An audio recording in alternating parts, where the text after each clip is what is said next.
अम्मी क्या आपसे यहीं रहेंगे बाबा? हाँ बिल्कुल यहीं रहेंगे।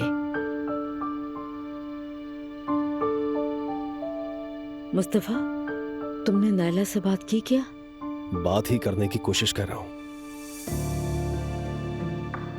तुम रोहान से कब मिल पाओगी नूर बेटी? बाबा ने क्या कहा, वकील से बात हुई है उनकी? हाँ की है, वो 2 दिनों में उसका वक्त तय करने की कोशिश करेंगे। अच्छा अकेले मत जाना, मुस्तफा या अजलान को भी अपने साथ लेके जाना। इसकी जरूरत नहीं, मैं अकेले जाऊंगी। नहीं आप अकेले मत जाइएगा, मैं साथ चलूंगा आपके। कोई जरूरत नहीं, मैं चली जाऊंगी। नूर आपा, जो कुछ हुआ उसके लिए मुझे अफसोस है। क्या कर सकते हैं? मुझे तो पहले ही पता था कि ये सब कुछ होगा। क्या पता था, जरा मुझे भी बताओ। आने वाले वक्त का मुझे पहले ही अंदाजा हो जाता है आपा। इस सब के जिम्मेदार आप लोग हैं।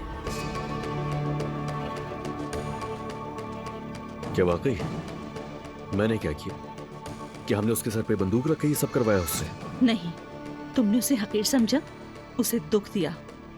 ये बात तो आप बिल्कुल गलत कर रही हैं। अच्छा बस करो बच्चों, इस बारे में बात मत करो। चलो सब सुकून से खाना खाते हैं। क्यों अम्मी बात करते हैं, सही वक्त है ये। रूहान की बुराई तुम्हें उस वक्त अच्छी लगती है जब वो यहाँ नहीं होता।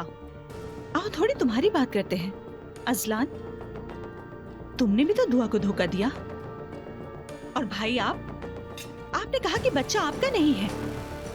बाबा ने कहा मुझे किसी और से मोहब्बत हो गई है। मैंने आप सबका साथ दिया और अपनी फैमिली की हिमायत की है। और अब आप सब मेरे सामने खड़े होकर रूहान के बारे में फैसला सुना रहे हैं। आप सब लोग ये बात कान खोल कर सुन ले कि मैं अपने शौहर के खिलाफ किसी को बात करने नहीं दूंगी।